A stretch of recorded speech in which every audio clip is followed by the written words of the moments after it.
going on, everybody? Welcome back to another edition of Generational Sports. Josh, how we doing on this fine Monday? Feeling good, man. You know, it was a very entertaining weekend with all the fights and everything. Been watching some baseball. So, you know, well, let me tell you something. I saw that on the Google Doc, and I read it like 6 times. I said, there's no way I'm seeing this correct. It's factual. It's factual. Well, you know what? It is factual that it was a very entertaining weekend, and we're going to get into that. But first, got to thank the sponsors, of course. So, if you're into betting, make sure you go over to mybookie.ag and use code US100 to double your first deposit up to $1,000, of course. Listen, there's a lot of stuff going on right now. We had the fights this past weekend that hopefully you made a little bit of money on. We got some baseball going on right now. As always, the NBA still going on as well. So we got a bunch of stuff as we got Mr. CEO checking in already. What's going on, Perry? But yeah, mybookie.ag, US100 will double that first deposit. So if you are going to bet, make sure you do it there. Next up, we have RX Hemp. RX Hemp-USN will save you 10% on your entire order. They got the premium hot and cold CBD creams over there. So if you're a little sore from life, like I always like to say, go over there, check them out. You'll feel brand new when you wake up in the morning. You know, Josh might need some dealing with the dog all the time. My man decided to sneak his head up in there. Next up, we have the Teespring Store, teespring.com/stores/unwrapped. Make sure you go check it out. That is where we funnel all of our merch through. So if you want to, support the network, or you happen to like an individual show on the live lineup, possibly like this one. What's going on, Trey? Head over to teespring.com/store/unwrapped and go check out our merch. Buy some merch, Me and Josh gonna end up having to do a little discount deal one of these times. We're gonna come up with it, eventually we'll get there. And then finally, the Patreon. Patreon.com/unwrappedsports. Go check it out. $1, you're just supporting the brand. $5, you get entered into an Amazon gift card giveaway. You get 10% off that store I was just telling you about, and you get access to our Discord chat. And then the $10 tier, you get everything I just said, except that 10% discount goes to $20, and you get access to our signed memorabilia giveaway. This month, we are doing a signed Ricky Williams miniature helmet. Last month, I should say, we did a signed David Montgomery jersey. Before that, we did the Keenan Allen jersey. But with all that being said, Josh alluded to it. It was a very entertaining weekend, and now we have a very entertaining person joining this show, Mrs. Queen of UFC herself, the social media director here at Unwrapped Sports, Monique. Welcome to the stream. Hi guys, how are you guys? I'm so happy to be on the stream talking fights. It was a really great weekend of fights. I can't wait to get into it. Listen, that's what I was thinking. I texted Josh. I said, listen, I think we got to talk about the fights. It'd be doing everybody disservice if we didn't. There's a lot of NFL draft coverage to get into. We're going to get to that as well. But you know what? People are going to be talking about that all week. I think we got to talk about these fights. So with that being said, UFC 261, just your initial reactions to it, Monique. I want to hear what you had to think about it. Well, if I were to bet, I was going to parlay Rose Namajunas, Valentina Shevchenko, and Usman. I was about to parlay them, but I didn't. And I should have because they all got their belts.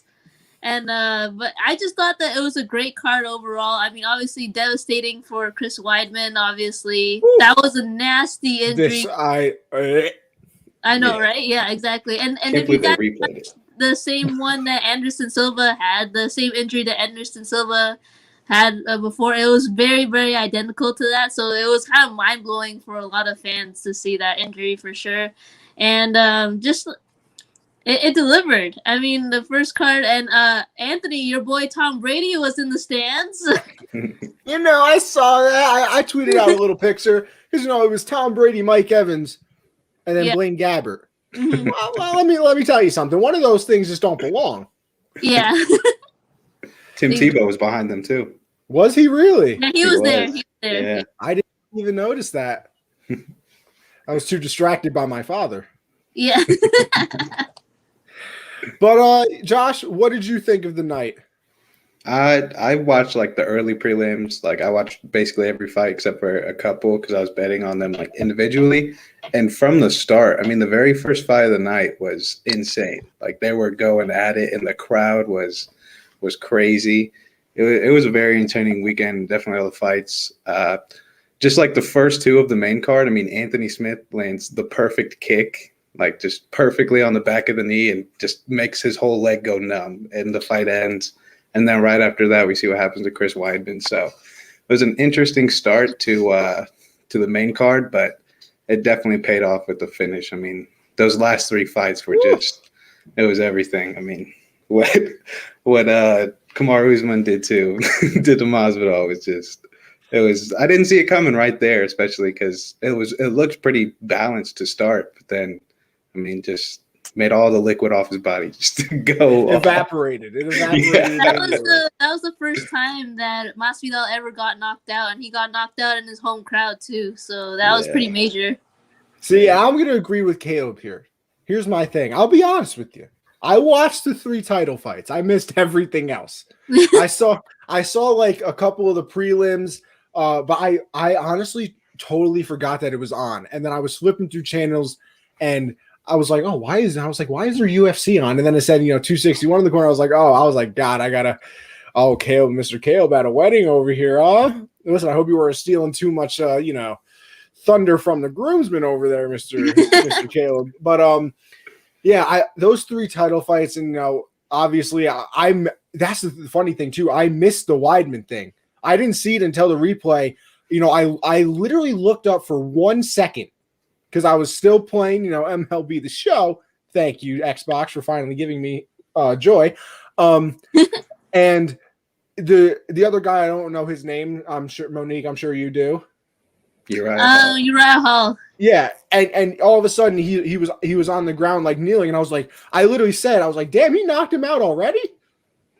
And then I go on Twitter at Weidman's trending. I'm like, what the hell happened? I was like, he got knocked out like that. And then, like what Josh said, I can't believe they showed the replay. The worst part wasn't even like the kick. It was the fact that he stepped on it. The step back was. Just you want to talk about absolute cringe. Like every nerve in my body, just disgusting. Absolutely terrible. You obviously hope for a very speedy recovery, but God, was that hard to watch. I mean, they were showing it on ESPN too, but obviously they like blurred it out. And I was like, thank you for doing that because people do not need to see this. But I want to start with the first title fight of the night. Monique, take us through it. What do you think of it? Okay, so everybody knows that Valentina Shevchenko is like, she's an assassin in the octagon. There's literally nobody that can beat her except maybe Amanda Nunes. That's the only person that I could think of that could beat her and in that division or in the bantamweight division. Sorry about that. But basically, Valentina from the beginning, she's like, a lot of people were thinking that Jessica Andrade was going to use her wrestling to overcome her. But no, Valentina's like, I can out-wrestle you too. And then that's exactly what she did. And then when she got her into that crucifix position and started like hammering down those fists and elbows, it was all done from there. It was total domination from her. I can't see a weakness from Valentina Shevchenko personally, and I can't see anyone in that division really taking her throne. So... You see, and that was the thing too, because and listen, I'm obviously not Mr. UFC over here. That's why I'm smart enough to bring in Monique. But I will say, I have officially jumped down the rabbit hole that is the UFC. I literally, after that night, I watched like 65 UFC YouTube videos. Like I'm doing everything, so I didn't really know about Shevchenko like that. I really didn't. But just hearing what Joe Rogan and all the announcers saying, like, who is she? Who does she face next? Because she's kind of in the Amanda Nunes situation now, where there's nobody left. Like, what? Who else are you going to fight? So, do you have somebody in mind? I mean, obviously, a lot of people are saying Nunes, like you already said, and then some are saying that that's kind of a waste of time. But do you see anything available right now? I can't think of anybody that is like worthy right now. It was called CJ was saying he wants the trilogy. I want the trilogy too. Josh wants the trilogy. I know we talked about this extensively for a few times now, but right now, man, I don't see any opponent for Valentina. There's like unless she moves up in a division, which she shouldn't because she's the perfect flyweight. She doesn't have to move up in a division at all. But yeah, I don't see anybody like pretty much I can't think of anybody right now, so I don't know what's gonna happen with that division. I mean, there's some prospects. You could talk about some prospects in that division, but they're not even close to her level. And anybody who challenges her is just gonna get beat by her own game. So like, for right now, that's all I have when it comes to Valentina Shevchenko. Who's next for her? That's the real question. Yeah, Josh, what do you think about that fight? Yeah, it was just funny seeing because I did think like Andrade was going to use wrestling, like that was going to be her thing, like that's how she was going to have a chance at winning this fight. And every time she even attempted a takedown, she couldn't even lift Shevchenko. Like she couldn't. Her defense was so good that she couldn't even get her close to the ground. And Valentina she keeps getting better. Every fight is more impressive than the last one. And like talking about who's next, Andrade is like so much better than who would be the next fighter against Valentina, and she got dominated against her. So it's just got to be Nunes. Like what Nunes did to Megan Anderson last time they fought too. Like there's no one close to these two. They have to just fight each other until someone shows up. It's just going to be them going back and forth. But I mean, it was complete domination from her. When she got her to the ground and got her in that crucifix, everyone knew it was over. I thought they took a little long to call it too. I didn't think she needed to take a couple of those elbows. It was pretty much over when she got in that position. But, I mean, all I want to see is Nunes versus Shevchenko. Like, there shouldn't be anything in between. Just set it up, get the trilogy going. I know last time it wasn't like a blowout for Nunes. It was still close, but she still had – like she was pretty dominant in that. But Shevchenko looks way better than she did during that fight. So I'm excited to see that happen again because I have no doubt that it'll happen next. See, and like I said, not knowing too much about – what goes into the entire thing. The fact that I didn't know that Andrade was, a big wrestler, things like that. And just hearing it, my favorite thing ever is that she beat her at her own game now. That is like such a little subtle flex. Like it's okay. You're going to beat me at this. Never mind. Like I'm just going to hold you to the ground and absolutely smash your face in. Cause that's what she did. Just rained elbows upon her. And, we got a little question here. Could she make 115? Shout outs to Craig. That's my guy right there. He was tuning into the show specifically to talk about the fight. So she can, but she's technically like a perfect flyweight that I wouldn't advise her to go down any less. I can see why he would ask like what if she can make 115 because there's like so much more competition in the strawweight division. So that's probably why. But she could make it, but I don't think it's a smart move. I think she's like the perfect flyweight, and I wouldn't change her right now. So that's my answer to that question, Craig. Thank you. Hey, let's make this trilogy happen, though. Let's make it happen. Because let me tell you, I haven't even seen the first two, so I like to see a third. I'm selfish. What can I say? Oh my gosh, you have to. Okay, Connie, you have to try to find those two fights. Those are going to. Yeah, they're amazing. And the Valentina back then is like the Valentina now is just so much better, and same as Nunes as well. So let's get it on for both of them. Because let me tell you, watching Nunes the past few times, and like hearing in my head or like hearing people say that Shevchenko kept it close, like boggles my mind. Because like it doesn't really make sense. Like obviously we've all seen her past few fights. It's not even close. No. Like it's not. You literally walk to the ring and walk out 10 minutes later, and 8 of those minutes are the introductions. Yeah. So I mean, there isn't really much happening in those fights. But hey, I'm gonna have to go check those out. What's going on, Matt? But we'll go on to the next fight. Thug Rose, baby. Oh my God. I don't know why. I don't know why, but the minute I saw her come out, I was like, you know what? It's over. I want her to win. I was like, I wanted her to win. Because like I said, I had heard about her. I didn't know too much about her, and after she won, I of course went down the rabbit hole. I listened to her entire Joe Rogan podcast episode. I watched some of her other fights. So see, here's the really weird things with fighters for me. She is weirdly calm. She is very confident, bro. Calm. She has no worries. I don't. If anybody hasn't seen that Joe Rogan episode, go watch it. I mean, she's sitting there talking about like, oh yeah, I get nervous in front of big crowds, and you get nervous in front of, what are you talking about? Yeah. You get nervous. You're just sitting here knocking Stop. people out in front of 60,000. You get nervous. I don't want to see you comfortable then. Mhm. I mean, because that's just a scary thing. But I mean, that fight was fun. Obviously, it was a great knockout, which I mean, hey, I'm always here for. So that just that straight kick to the face. Every time I see UFC fighters doing their thing, I still question if they're okay in the head, and most of them probably aren't. But you know what? It's fine because it's great entertainment. But Josh, I'll start with you on this one. How'd you think of that, or what'd you think of that fight? I should say.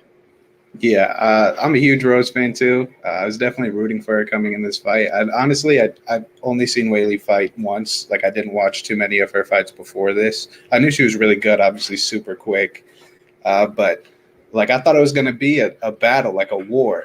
And then she throws that leg kick, and it's just perfectly placed, and you just see Weili fall to the ground, and like. When Weili got up, like that's how you know it was a good knockout blow. When they get up and they don't think it's a knockout, like they see people in the ring and they're like, "What? Why are you in here? Like we're fighting."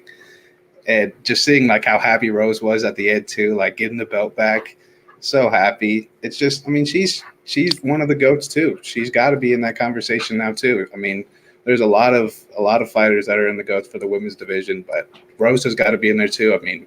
Because not a lot of fighters can say like they were at the top, fell off, and got back. Not a lot of fighters do that.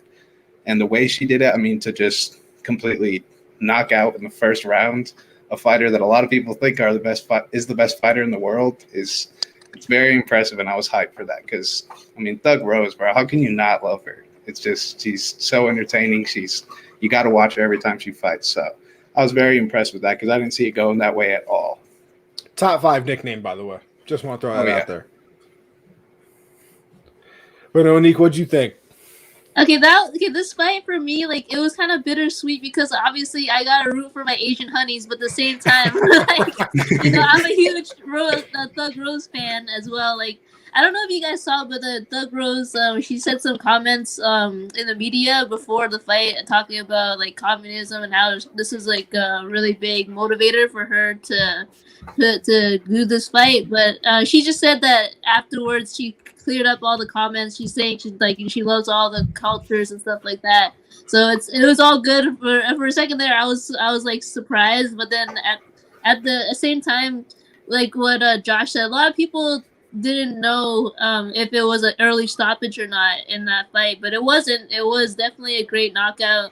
Weili was anticipating a low kick that went high, kicked her, and then Rose went after she went to the ground. And Rose is special, man. I've always been a Rose Namajunas fan. She is definitely a special fighter. She, like, her footwork, if you see her footwork, and she goes in and out, that's the type of footwork that you need if you want to beat anybody. And Rose Namajunas has that. She has great boxing, and she just showed another side of her, and I'm really happy that she has the belt. But we'll see if there's a rematch in store for the two of them, because there might be. So we'll see.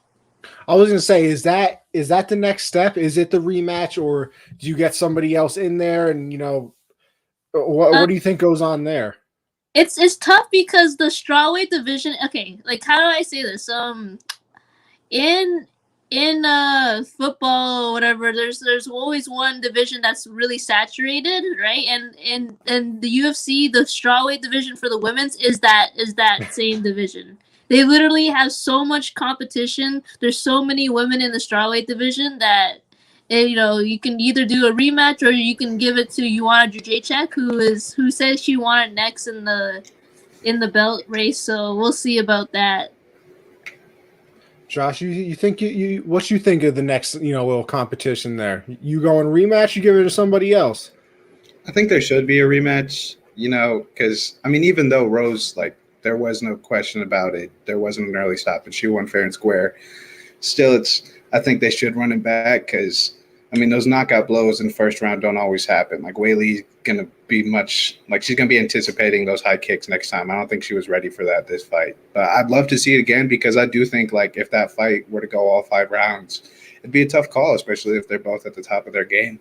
And that's a fight I really want to see. Just both of them going at it, no knockouts, just really good fighting. So I'd love to see a rematch. Also, shout outs to Jesse who came after me like right before the fights and said like, "Oh, was there any value in betting on Rose?" And I said, "Yes, of course you should, for sure." Because I told him, and Rose said, I don't know if you guys watched the trailers in between the fights, but Rose was saying how like Weili has a little bit of everything that her other opponents had in the past, and I absolutely agree with that. And obviously Rose beat all her other opponents, so. You know, that was really good. So obviously, anybody who betted on Rose, you're welcome. You know, I had her by KO too. I had her by KO. Ooh, Oh, very good. But it wasn't like a normal bet, unfortunately. It was like one of those weird pool things. So I Oh, didn't win too much off of it. fair enough. See, that was my thing too. And you know what? My stream was a little behind. That's all I'll say. So and Monique texted the chat and said, "Jesse, I hope you bet on Rose." And like nothing had happened yet. And I was like, no. And I was like, oh, she probably just said that because, you know, it already started. So like, I hope you got your bet in type of thing. And like, it was like a minute later that happened. I was like, oh, I was like, I guess that's what she meant. Yeah. The next thing I know, she's kicked in the head and out cold. But what a fight. Absolutely a great time. And then finally, we will go to the last one of the night. Masvidal, Usman. I mean, come on. Like that's what you're there for. He, like Josh said earlier, one punch evaporated him. He turned into, I mean, it was a Thanos snap. You know, you saw all the sweat come off of him. Monique said it had never been knocked out. And of course, he even said after the fight, you know, he hadn't been knocked out, and it was in front of all of his friends, family, and everything like that, because I believe that's where he was from. He's from Miami. He's from Miami, so.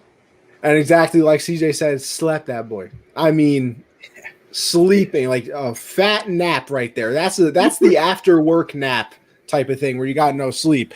But you know, I was hearing this conversation before, and obviously we can get into the fight as well. But I kind of want to start it off on a different note.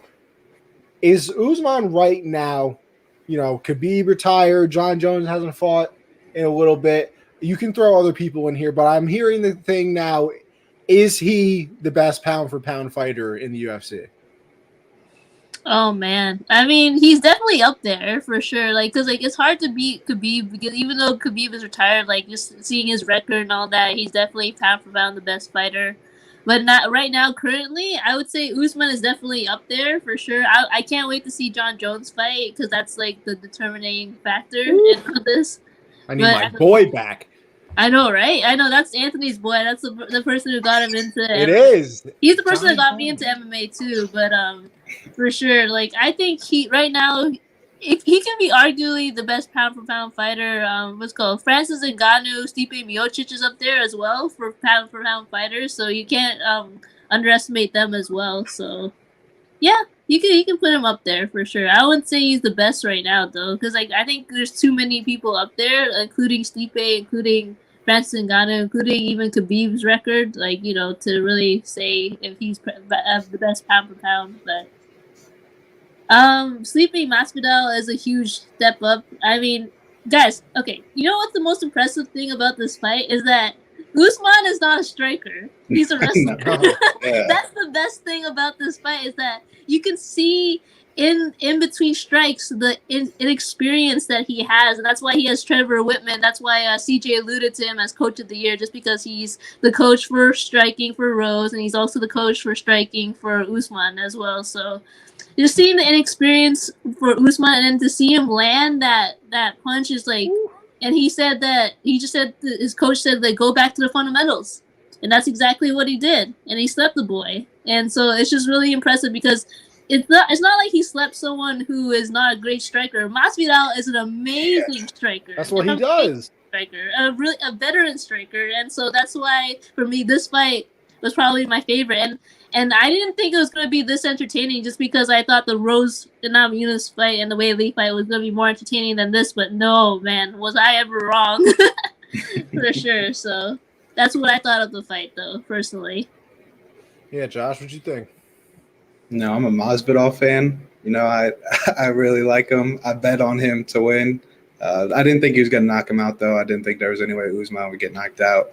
I had Masvidal by decision, but it's funny because like the punch that knocked him out was like the bait hook and then the right, and there was a video going around of Masvidal helping out Jake Paul, and he was showing Jake Paul that move, like the bait hook with the right, and just looking at it side by side, it's like, God.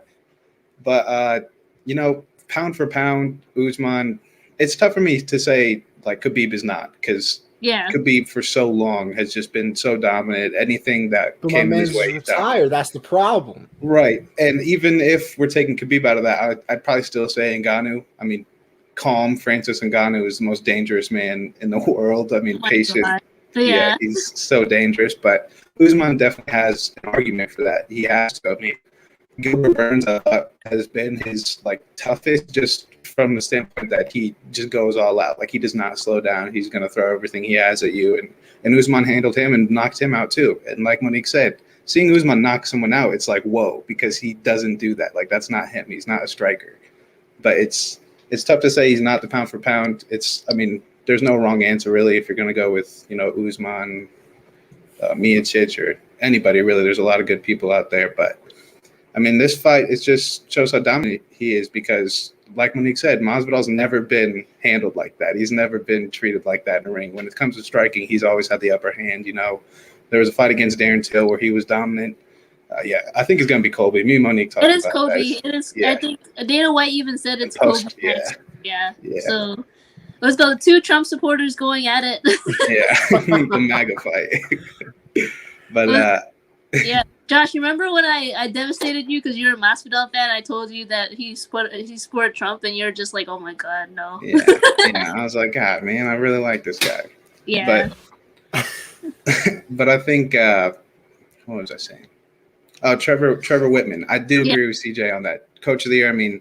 Striking wise, look what he's done with Rose, and Gagey, I'm pretty sure also is with him too, and he's if not the best striker in the world. So he definitely deserves his credit too for everything he's done. But just to see Masvidal get handled like that. What he did to Nate Diaz, getting that early stoppage, and then there was a Darren Till fight. He's just been dominant for a long time, and then he obviously had the built-in excuse the first time they fought, 6 days notice, and then the whole toe stomping for 4.5 rounds was pretty boring. But Usman, like he said it himself, he brought the best out of Usman because of all the shit talking and all that. And I like how classy Masvidal was at the end. He said he beat me. He talked the talk and then he finished me off. So it was a fun fight, but I don't know. I just can't call him the best pound for pound yet. It's tough because there are people who have been doing this longer, just people that have been doing it longer and better. But he definitely deserves his respect. And think about that duo, Usman and Ngannou in the same corner, like for each other. Like that's the most. You don't ever want to walk across that team. You don't ever want to see them in the alley, bro. That's just scary. I was gonna say, when it comes to Trevor Whitman, the only thing that I have why I wouldn't put him as coach of the year is that because he's only really good at teaching people how to strike, but in terms of like takedown defense and stuff like that, he doesn't really have that experience. So that's the only thing. Like, if I was doing Coach of the Year, I would want someone more well-rounded. But like for sure, like obviously Coach of the Year for Rose and for the success of Usman for both his fights. But for sure, like he only really knows how to coach striking though, just to let people know about that. But very good coach, obviously. So there you go. Let me tell you something. The person that knows the least about UFC is going to tell both of you that you're clearly wrong. Okay. I'll play, because I just want to play devil's advocate. I'll say that he's the best pound for pound because what is he on, like a 15 fight win streak, 14? Yeah, something like that. Yeah. So, he got the nice win streak. I think, obviously wrestling is his thing. And then now he's shown that he can strike. Obviously, stopping Masvidal. That's got to count for something. And that's a scary thing too. Where CJ said 14 fight win streak. That's crazy. But like the thing too, and you rarely believe it when people say it because it's always a cliche and it's always stupid because they'll say it whenever they want to. But like even after the fight, he was like, "I'm still getting better." Yeah. And for like. A lot of people, I think it's stupid, but I actually believe it when it comes to him. I mean, because it's funny after that, like I said, I went on YouTube and went down the rabbit hole of that is UFC. I watched like two of his fights. I watched, a few Rose things here and there. But you see it in his fights and all the promos for his fights. It's like, oh, he can't strike, or and even Masvidal said before, like he doesn't, like God didn't give him the ability to strike and things like that. He's like, poor guy, something like that. And then, even during the fight, he gets punched a few times and he's laughing and smiling at him. And then a few seconds later, he was hibernating. So I mean, I guess like you both said, though, it's not really too much of a devil's advocate type of thing because you're not really right or wrong if you say that he is. But I think I put him there because of the wrestling, and you obviously know that he is amazing at it. And then now, if you're gonna say that he can strike too, like Josh, I know you said Ngannou, a patient Ngannou is the scariest person on the planet. And you know what? Looks wise, you're probably not wrong because that man is ginormous. Yeah. Like I went on his Instagram because I watched his Joe Rogan podcast episode as well.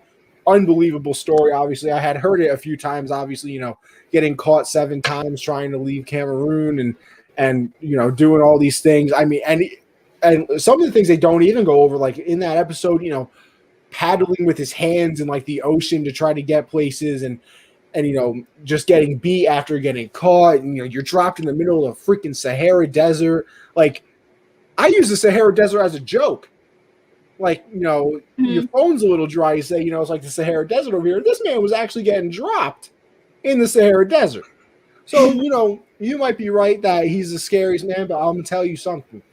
If I got somebody that can punch me in the face and then I take them down and all of a sudden they're like, yeah, by the way, I'm the best wrestler too, I'm staying away. I'm going to stay away. I'm not going to lie to you. So, I mean, Usman... Hey, what a card! Like, I wish I watched the entire thing. Like I said, I missed a lot of the prelims. I was doing other stuff, and then I was more anticipating, the fights being good, for the belts. So I didn't really pay attention to the other two. And obviously, we didn't even get to see the Weidman fight because of everything that he went through. But I mean, and Dana said it after the show because then of course they went to the whole Jake Paul drama, this, that, and the third because he was trying to get into Daniel Cormier. Listen. I will do basically anything on this planet for Jake Paul to fight Cormier. Right? I will do almost anything on this planet because there is nothing I want more than Jake Paul to get stretchered out of an arena. Yeah. You're right.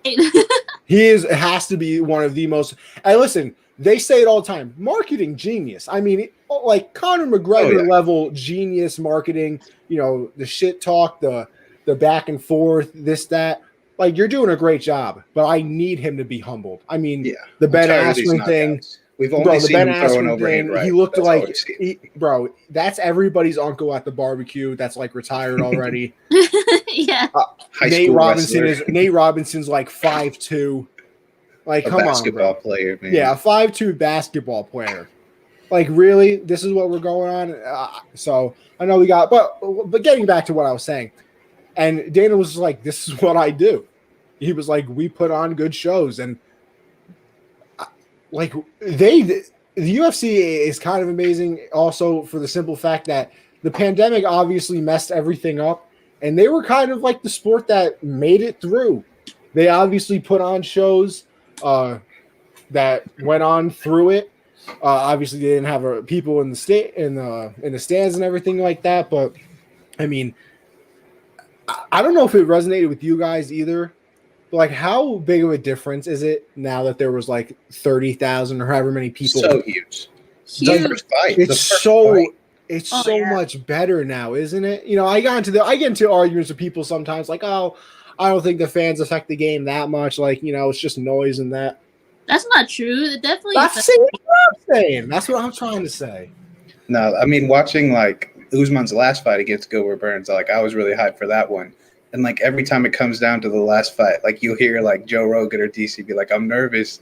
And like they'll like be ready to fight and it'll just be dead silent. Like two of the best fighters in the world for a belt going at it. It's just dead silent. And then like just the first fight of the night for this was just two dudes trying to get ranked. and the crowd was going nuts. They were throwing haymakers. It was like there's a huge difference. No one can say that crowds don't affect the fights. For sure, yeah. I think that because you have to remember, without the crowd, you can hear the different corners talking as well, right? So that makes a huge difference. I don't mind it being no crowd. I actually don't mind it having a crowd as well because there's different like pros and cons for both. Oh yeah, for sure. But I definitely missed the crowd interaction. It's like definitely like after seeing this card, I was just like, oh yeah, I totally forgot what it was like to have fans in the stands, right? So, and for sure they were. You should see like how a lot of them were going and cheering for Valentina. They were cheering for Rose. They're doing USA chants. Like it was a thing. That's for sure. The crowd definitely moves the fights. For sure. Now listen, here's my real question, and I guess I kind of understand it because like I said, I did a little research after the fights and everything like that. Bro, Usman's good. Why everybody hating on my man's? Because he's not the most marketable. Like he doesn't really know how to trash talk the way that like someone like Conor McGregor or Masvidal knows how to trash talk. Like that's why a lot of people don't really like him because they think he's kind of boring, personally outside of the octagon. So that's probably why. But I don't hate him. I think he's amazing. I think I've been a fan of him since he was in the Black Zillions, and now he's been a champ for so long. So I can't wait he has Kobe next. I can't wait till he beats Kobe for sure. Yeah, I mean, the last absolute snooze for the Usman Masvidal first fight. Yeah, he's a wrestler. That was one of the fights I went back and watched. Those toe stomps, bro. Those toe stomps were. That was the first fight. Connie, did you see the first fight between Masvidal and Usman? Yes, yeah, definitely. That's what he was talking about. That's what Josh is talking about. Just backed him into the cage. And that was definitely not fun. No. And that was the other thing too. Like I thought Usman was gonna win like the entire time, and then I really second guessed myself for a second because I was like, it's so funny. Like UFC really does do a good job marketing everything too, because like the lead up to it, they were like, oh yeah, 6 days rest or 6 days notice, I should say. And like, it still went the distance, blah, blah, blah. And I was like, damn, you know what? They might be right. I was like, Jorge about to come out here and, have a different approach and everything in the world. And I was like, maybe he is going to win. And then he knocked him out and I looked stupid. So scariest thing about Usman is he keeps getting better. But where's the limit for him? That's what I said. Like, that's why I think it's kind of, best pound for pound right now. I'll go with it. I mean, why not? Yeah, he still has. I think his striking has levels to it still that he needs to improve on. But other than that, he's on a 14-fight win streak. So yeah, you can definitely put him in there as for pound. But at the same time, me and Josh agree. Like we just don't know. At the same time, there's so many people that have done it longer. Khabib would still be fighting right now if it wasn't for the unfortunate situation with his dad. Like, he'd still be dominating right now. Oh, no, absolutely. Pound, yeah, for sure. What a time. What an absolute time. But, all right. I think that's all we got for the UFC side of things. But I think we'll transition into some NFL draft coverage. But, Monique, I appreciate you coming on the show. Of course, you're always welcome. But thank you very much. So if you got anything to plug, of course, go ahead and do it. The show is yours. Okay, guys. So you can follow us at Fights Unwrapped. We have a show on Wednesdays at 6 p.m. Eastern. So me and Alec Carr, my other co-host, we do the show and we talk about UFC headlines. And also, there's another really good card coming up. Josh, pay attention, right? You know what I'm talking about. I looked at it right before the show. Yeah. This Saturday, so we'll be talking about that. We'll be talking about the latest UFC headlines, including Jake Paul, including DC, including the next for Usman, which is probably Kobe. And so you can follow us there at Fights Unwrapped, and you can also obviously follow us at Unwrapped Sports. Follow all of us. We have a lot of really good live lineup shows, articles, and yeah, for sure. Thank you guys for having me on. Thanks for coming. Of course. Thank you for coming, Monique. We will see you on the next time you decide to come on. Okay. See you guys. Have a good one. All right. Well, a wonderful card it was. It truly, truly was. But with that being said, we will. Oh, wait, no. Oh, we had one more thing for UFC. God damn it, I messed it up. But whatever. So, I mean, hey, listen, is Monique still here? Is she still here in the back?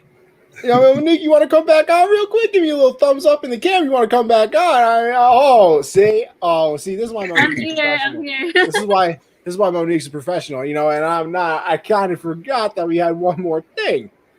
So, I mean, we kind of. Well, actually, two more questions, I guess, because I didn't technically ask this. So, Josh, I'll start. Actually, no, Monique, I'll start with you because you came back on. So, who technically does have the best chance to beat Usman? Oh, I was talking about this. Okay, Josh, hear me out, okay? Stephen Wonderboy Thompson. Whoa, that is not what I was expecting. I know, that's why I said hear me out. And you know why I say that? Because you see how Rose and her in and out movements, and how she can control the range. Stephen Wonderboy Thompson can do the exact same, and that can create a lot of problems for a wrestler like Usman for sure. And then he would have to close distance for some. It's going to be really hard for him to close distance. It's going to be really hard for him to stick that jab because I know Wonderboy is way faster than that. And then Wonderboy also has his kicks as well. So like stand up wise, I think Wonderboy has the best chance because who else? Gilbert Burns, he already beat Gilbert Burns, right? So and then Kobe, I think he's gonna beat Kobe as well. So and Masvidal, he already beat Masvidal. So I think Wonderboy has the best chance just because his fight style is gonna be a huge problem for Usman. That's for sure. I didn't think of that, but that does make sense because I mean, seeing how well it worked for Rose and how Usman is still, progressing as a striker, that movement really could throw him off a lot, and it'd be interesting to see how that happens. But only because, I don't know the realisticness of this happening, but they were going at it on Twitter. Connor I was gonna bring it up. I don't know the realisticness of it, but that would not only be must see payout, huge fight, but also Connor, his last fight, he didn't look like Connor, but I think he's getting back to his old ways. And Connor has that, star power, I'm gonna beat you tonight. I think he has a chance because I don't know who else. I mean, if not Burns, if not Masvidal, Colby has no chance. Wonderboy Thompson is good. I didn't even think about it when I was thinking about who he could fight next. I would have a chance, but yeah, I'd say Wonderboy or Connor. I want to see though. That's just who doesn't want to see that. Connor has a really good, he has the knockout power, so then that's his best. His left hook is his best friend, so for sure, he definitely has a chance. I agree. I'm gonna leave that choice up to you guys because I honestly have no idea. But I did see the McGregor stuff. I did see it, and it was funny.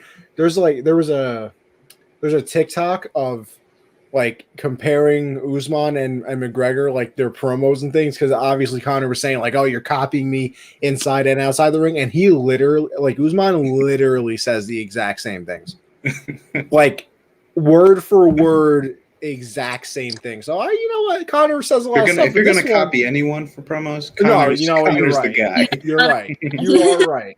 But I mean, come on, I'm gonna need a little change up from word for word. I like you, Usman, but come on, you're killing me. Listen. I'm saying I talk my fair amount. If you need a writer or something, I'll be your ghostwriter. I'll sit in the back of crowds at the UFC stuff, at the press conferences, hold up a little sign, maybe, all secretly and stuff. I got you, bro. Just hit the line. I would pick Connie for my ghostwriter for sure. You have good lines, man.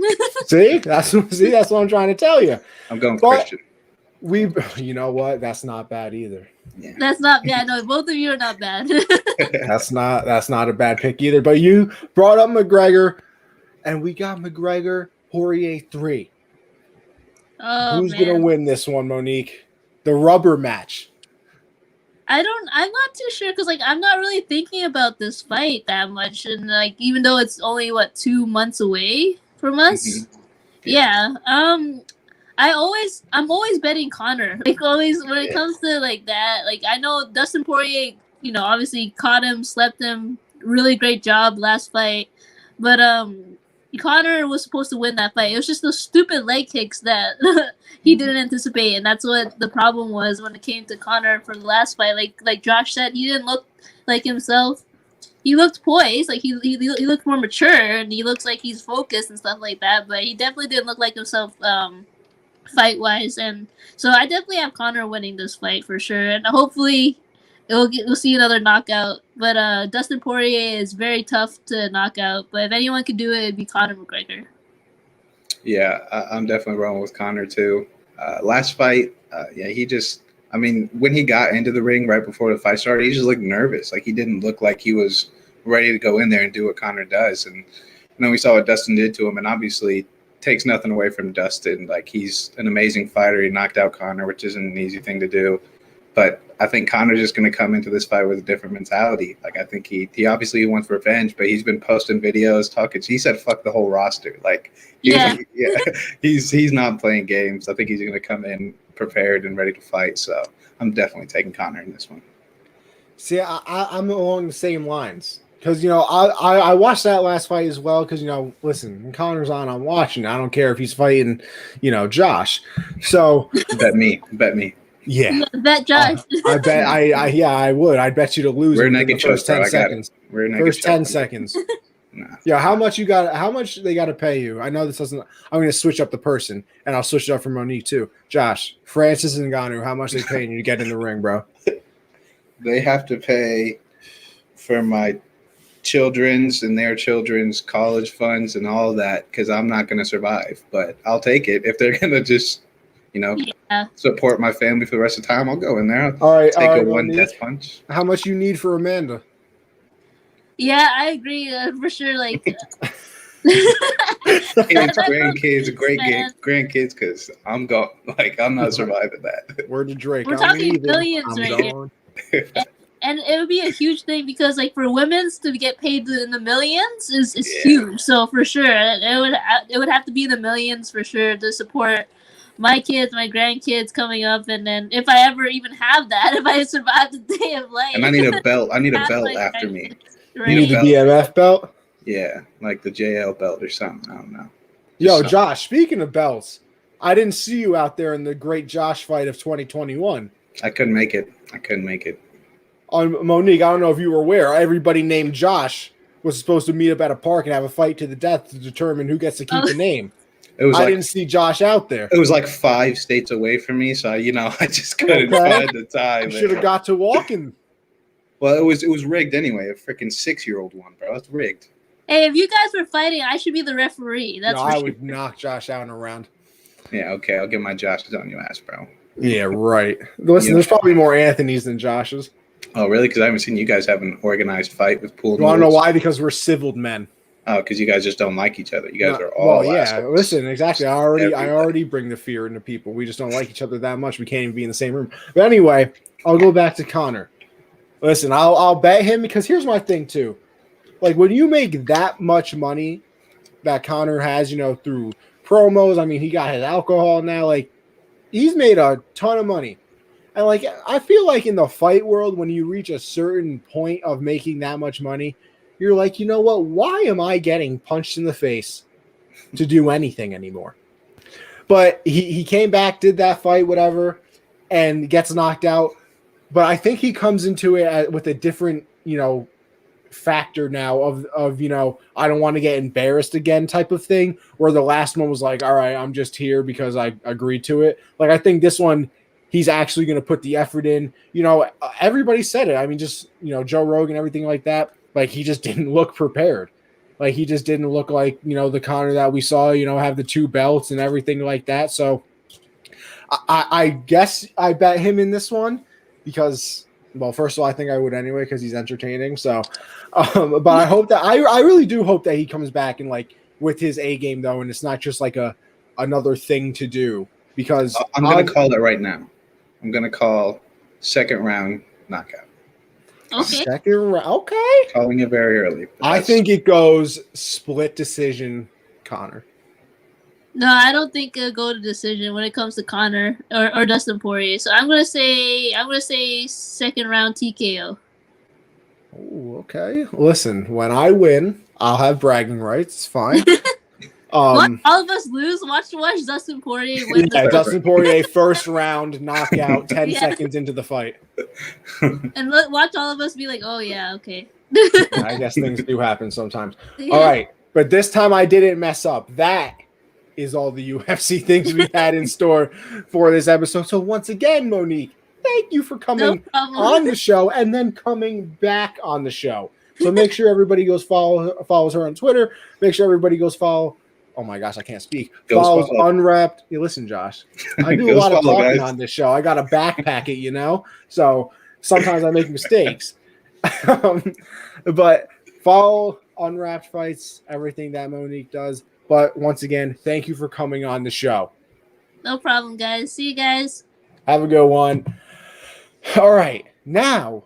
No, actually, this is very off topic. Just because you brought it up earlier, like ghostwriters, like how do you get referred as a ghostwriter? Because nobody knows who you are. So how can you be like, I know a guy, but I don't know him? No, but you see, the thing is, they're probably like, yo, that song was fire. And then who they're wrote like, it? Listen, it was, but you know, I kind of got a guy for that. Yeah, and then they're like, who's the guy? I'm trying to hire him. He's like, I don't know. Like, bro, like, you know that song, what's that song by Cardi B that made her famous, bro? Let's talk about rabbis. I got like Barty or Card, something, I don't know. Ghostwriter. There's a lot of artists that are out there. Bro, you know who and the only reason I bring that one up is because it was Partisan Fontaine, who is from Newburgh, which is 10 minutes away from me. And now Partisan is dating Meg Thee Stallion. So who's really winning in life? Hey, Partisan for sure. Because Partisan testing out the Meg knees, if you know what I mean. Jeez. I'm just saying. But we'll move it on from there. We will actually talk about the NFL draft now. So it's right around the corner. It is this Thursday. I'm very excited. There's so many things coming out about it right now. But the 49ers have apparently narrowed it down to Mac Jones or Trey Lance at number 3. I mean, I don't really know what to say anymore. I kind of listen, Josh. You called it. I did call it. You called it. But see, here's the thing. I'm kind of a ghostwriter because I called it, but that's because a lot of the, NFL people in the world were saying it was going to happen. So, I just stuck with it. But like, I still don't understand the Justin Fields stuff. I still don't understand why he's falling like that. And, here's the thing. He fell before this came out, but like now that it came out, like I would have understood it. The whole epilepsy situation. I mean, I guess it hasn't really affected him too much. And doctors expect him to outgrow it, which I literally did not know was a thing. So like, I guess it's not really supposed to affect him anyway, but what are your thoughts? I mean, Mac Jones or Trey Lance, Justin Fields doesn't seem to be in the conversation. So what do you think is going on at pick number 3?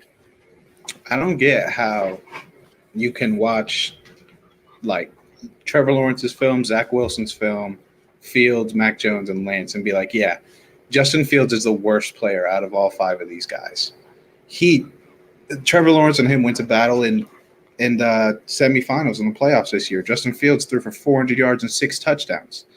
And then he put up a good fight against Alabama too. I mean, I don't know how you can watch this film and be like, yeah, Mac Jones is that guy. like what do you mean?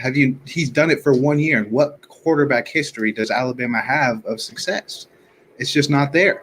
And I'm not saying that Ohio State has great success either, because Haskins is about 4th string in Pittsburgh right now, but it's just, I don't get it. Shanahan, did you hear what Shanahan said today in the press conference? Bro, yeah, they asked him if Garoppolo was going to be on the roster. He was like, I don't know if anybody's going to be alive by then. I was like, whoa. Like, bro, just say no. Like, you avoided the question so heavily that we know the answer. And it's really said, I don't know if we will all be alive. Greg Kittle commented under this. That tweet was fantastic. He said, I'll call you Sunday, coach. He was like, I'll call you Sunday to make sure that I'm alive, coach. I was like, oh, word. That's what, Kittle's the best. Yeah. But, that's I don't get it. Justin Fields is the second best quarterback in this draft. There's no question. He's better than Zach Wilson. Here's my thing, too. Like, it's not like people said it coming into the season. Oh, wait, is that a home run? Nope, that's not a home run. I'm watching the Yankee game right now. That's why I keep looking away as well. But And speaking of that, shout out to my baseball dad, Aaron Judge. It's his birthday today, 29. If you ever want to come on the show, just pull up. But like it wasn't preseason rankings like, okay, Justin Fields is number 2, Mac is 3, so blah blah. It was literally like that the whole season ends, and then the 2 months later, it's like, what, that Mac Jones. Let me tell you something, kids. He's really growing on me. Like, where does that come from? Like, Alabama had two receivers that are going to go in the top 10 probably. And they have a running back that's the best running back in this draft class, and a lot of great O-linemen that are going to be in this draft class. How can you be like, yeah, Mac Jones did all of that? That's all Mac Jones right there. You see, that's His the problem. receiver won the Heisman. That's the problem, too, though, because it's a slippery slope, because we said the same thing with Joe Burrow, because he had all that talent at LSU, and then he looks good in the NFL. But Joe Burrow's numbers were historic, like 60 touchdowns. Yeah, you're not wrong. Mac Jones didn't touch that. And Mac Jones, I mean, like, it's just, I don't get it. And also they're saying, like, his IQ he's so much smarter. Justin Fields had offers from Harvard. So did Trey Lance. Mac Jones has 2 DUIs. How smart can he be, bro? He's stupid. Like, what do you mean? Like, what do you mean he's the smartest, best reader of defenses in this draft? When you have Devontae Smith and Jalen Waddle, you're like, yeah, I'm going to throw it to them. Like, that's the reading defense right there. He graduated in 3 years with a 4.0 GPA. Oh, wow. And 2 DUIs. Yeah, wow. Like, so intelligent. You got an IQ, but not enough to get a taxi, my guy? Yeah, I mean, dude, I get saying, like, he could be a late first rounder. I get that. The kid is talented. He can play right now. Yeah, and that's my whole argument. Like, that's my thing. We saw there's been plenty of teams to trade up and get a quarterback. And by the way, just want to throw this one out there as well. I was watching ESPN E60. It was called Trading Up. And I don't know, like, how long they've been tracking or something like that, but 25 times somebody has traded up to get a quarterback since, like, I guess they've been doing this. And with their calculations and things like that, it's like the Jimmy Johnson, like, trade evaluator type of thing. All 25 times they've overpaid. The team trading up has overpaid. And I believe that the worst overpay was when the Redskins traded up for RG3. They traded like I don't know how it technically works. They like traded the equivalent of a number 1 pick away. Yeah, some teams have traded away like their entire drafts. Like, the Eagles traded away like the Saints traded away 2 seconds, like a Saints traded away every pick they had in that draft, and then 2 future firsts for Ricky Williams. That's what the Saints traded away. You want to talk about what a time? Mike Ditka, baby. What a time. But yeah, like I don't know. I mean, we're gonna find out, and but like I said, that's my whole problem with it. It's like, if you wanted to draft Mac Jones, like, fine, go ahead. They didn't have to trade up to 3 to get him. That's what I'm saying. Like, where were they before? They were just outside the top 10, I think. Wasn't it like 12? No, because Dolphins. Where did the Dolphins land? I think it was 12. I think it was 12. I think it was 12 because they traded with the Dolphins. Yeah, the Eagles then got involved a little bit. And I think the Eagles are at 12 now. Because wasn't it like a 3-way trade? Well, it was just a normal trade, and then it turned into the Eagles getting involved as well. Yeah, something like that. But whatever. They probably could have gotten Mac Jones from wherever they are. And, the whole thing with that is, and, there was plenty of arguing in our football group chat today. Like, oh, if you want a guy, you go out and get him no matter the price. And like, I just can't agree with that, though. You already have a quarterback you're paying $20 million a year. Like, that's my thing. If they had literally nobody. Yeah. If it was Blaine Gabbert. Like, if they were the Jets after trading away Sam Darnold, like Joe Flacco backup type of thing, then I guess you kind of understand, like, yeah, I kind of got to bring, somebody else in here. But, like, they didn't have to do that. Yeah, it was unnecessary. I mean, if they wanted, like, Justin Fields, I'd be like, yeah, you probably got to have to trade up into the top 10 to. Apparently not anymore. Apparently Justin Fields. Yeah. You might luck out with Justin Fields, kind of. You know what? Stop saying it. Hey, I keep seeing mock drafts talking about Justin Fields going to the Pats. Lions don't want number 7 no more. Bro, I'd give up the 15th pick, a first next year, and a second next year for that pick. Dude, and the Lions went out, so I think the Patriots definitely should. Because, I love Cam. Obviously, a huge Cam guy. He's right there. But if you can get Justin Fields and get him with Belichick and the signings you just had for the future, I mean, that's ideal. But it's just like how do they expect? Because here's my other thing too. Because now number 1 on their board. Now you also they signed all those people, so everybody's scared about the cap for the Patriots and everything like that.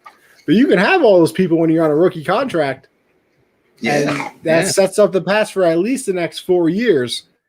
Yeah, to be able to still keep people around and not have to trade other people away or even add somebody if they really wanted to. So, shut up, Josh, and stop jinxing me. I hate this too because, let's say it does go, Mac Jones goes 3 and Justin Fields falls to 7 to the Lions. Instantly, it's going to look like it was the right pick for the 49ers because the Lions are in a shithole and the 49ers are a quarterback away from a playoff team. Of course, from the first 2 seasons, it's going to look like Mac Jones is way better, but that's because Justin Fields is going to be on a team where DeAndre Swift is his best receiver and his running back. See, that's the thing too, though. I think you don't even have to be the best prospect in this draft to be successful if you land on the 49ers. Right. I mean, they could get Kyle Trask or Kellen Mond, and they'd probably look really good. That's that's typical perfect landing spot type of thing. Like Lamar. Where Lamar lands Baltimore. I mean, Mahomes in Kansas City, it's perfect. Not saying those guys aren't good, but they were in perfect situations. That's the thing. For Lamar and especially Mahomes, I feel like you still don't even know how bad they are in a way. Yeah. I get what you're saying. You know what I mean? It's usually how good they are, in a Sam Darnold type of situation. But what's Mahomes' career look like if he's drafted by the Bears? If he lands, if he was Trubisky instead. Yeah. I'm sorry, Mahomes is great. Obviously, not rookie of the year, but I mean it was his first year starting. Wins an MVP, over 50 touchdowns, wins a Super Bowl MVP. And second, third year he's back in the playoffs. Fourth year he's back in a Super Bowl, or third year he won a Super Bowl, then goes back to Super Bowl. Whatever. Unbelievable. That's not happening in Chicago. I'm sorry. So it will be the perfect situation, and people are even saying that Mac Jones might not be the best, but and that's the other problem in San Francisco right now too, is that Kyle Shanahan wants Mac Jones and everybody else is trying to tell him to pick somebody else. Trey Lance, I mean, if they're going to go with someone other than Fields, you got to go Trey Lance there. I just don't get how you can be Mac Jones is going to be our quarterback for the next decade. Well, you see, here's the other problem too. What do you do if you're the 49ers? Because either way, you're almost screwed. Because you draft Mac Jones, sure. He doesn't work out, but that was the person your coach wanted. So now the blame falls on the coach. But say you draft, Trey Lance, and that's not who Kyle Shanahan wants, then what? You're going to make Kyle Shanahan, your coach, work with a quarterback that he doesn't even want? Yeah. It's a bad situation. They put themselves in that situation. You're turning this into the Eagles, where Doug Peterson and Carson Wentz didn't talk to each other. That's what this has become. This is what it's going to become. I mean, thinking about Shanahan's history with quarterbacks, I mean, he did give Kirk Cousins a lot of money too. He's not the best when it comes to I want this guy as my quarterback. So I could see him he's an amazing offensive caller, but it's just a coach though. In Washington, he wasn't the head coach. He was an OC. Yeah, not his problem that they gave him money though. You think they weren't asking Kyle Shanahan, the genius offensive mastermind, who do you want as your quarterback? Well, I mean, what were his other options at the time? You got to look at that. Draft like they're doing now. Yeah, but Trade if up. Kirk Cousins was actually good, they probably didn't have a very high draft position. He was pretty good for a little bit. So was Mac Jones in Alabama. But we all know what they really are. Like when it boils down to these big games, and they really need their quarterback to make some plays. You want Justin Fields? I'd take Jimmy Garoppolo in a clutch moment over Mac Jones. Like, that's the thing too. I feel like Jimmy's more like has better escapability too. I just don't like if you're gonna have Mac Jones, just wait till next year draft a quarterback. Let Jimmy play this year. See, I guess and that's the other thing too. Like, if you draft Mac Jones, you have to get rid of Jimmy. Yeah, you can't have them both there. Like, there's no point in having them both. And then, but if you draft Trey Lance, then this whole situation gets very uncomfortable because they've basically been saying we don't want Jimmy for the longest time, and then a lot of people think Trey Lance needs a year to sit. So, like, what happens? I don't know why they did this to themselves. I don't know. They've messed up a lot now because it's either you're going to take Mac Jones and you're going to have a weird situation if he doesn't work out, or you take Trey Lance and you have an even weirder situation because your coach doesn't like him. But you know it would work out really well if you take the guy who's actually going to be really good in Justin Fields. That would be a smart situation. You know, I think that's a terrible situation because he's going to be a Patriot, so, it's fine. But with that being said, the Patriots are one of the teams, being talked about doing it and, things of that nature. You think there's any big draft day trades? Because the only one I thought of last year that happened was the Packers trading up for Jordan Love, and that wasn't even too huge because they didn't give up a ton. It was just surprising that that's what they traded up for. The only thing I can think about happening is, Detroit gets a really nice package for 7, or, we get a nice package for 8. Other than that, maybe Julio gets moved on draft day. Maybe something like that. Maybe a player is moved. Well, they can't trade him after until June 1st because I think cap situation. Yeah, like if they trade him before June 1st, like a $30 million dead cap hit. So they can't even agree to terms. If they trade him after that, then it's they save $15 million. Well, I don't know.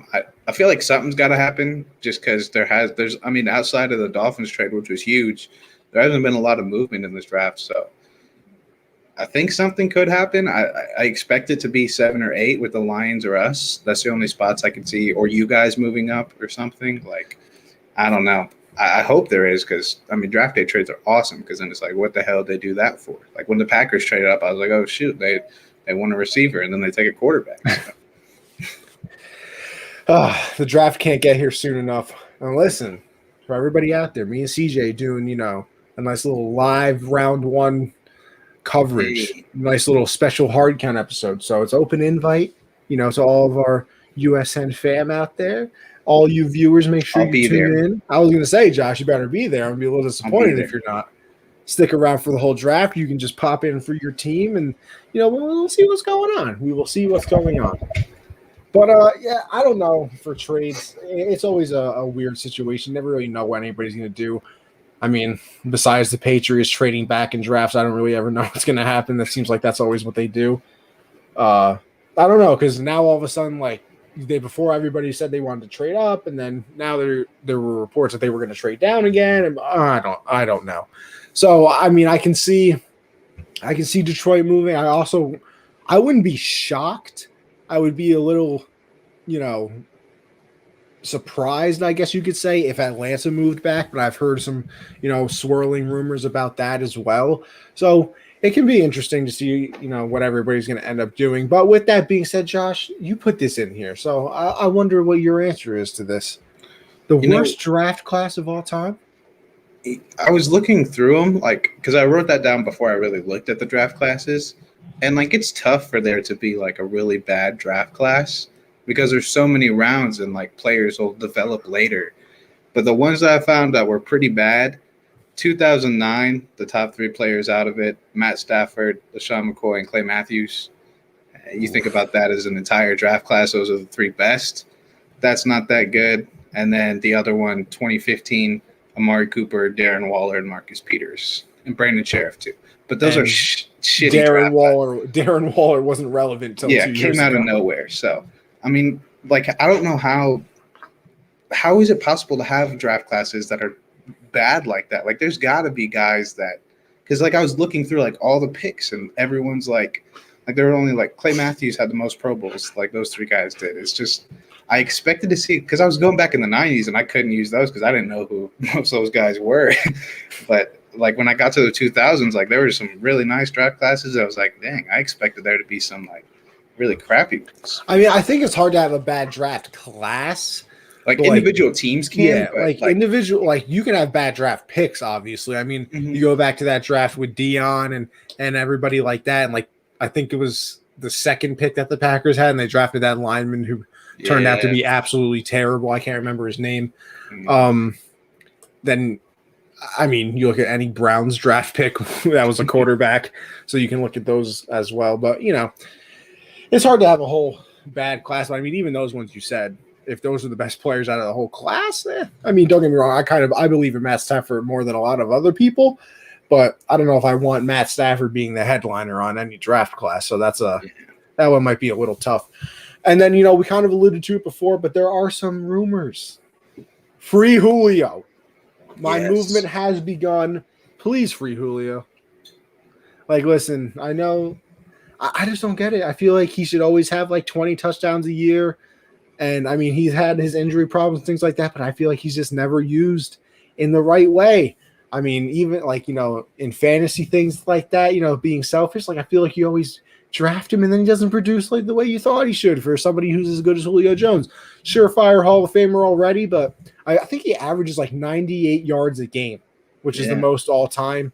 So, I mean, obviously a solid player, but Josh, you know, give me your fantasy trade. Where's Julio going? Baltimore should offer whatever Atlanta wants for Julio. You know, I get they signed Sammy Watkins, but you get Julio, bro.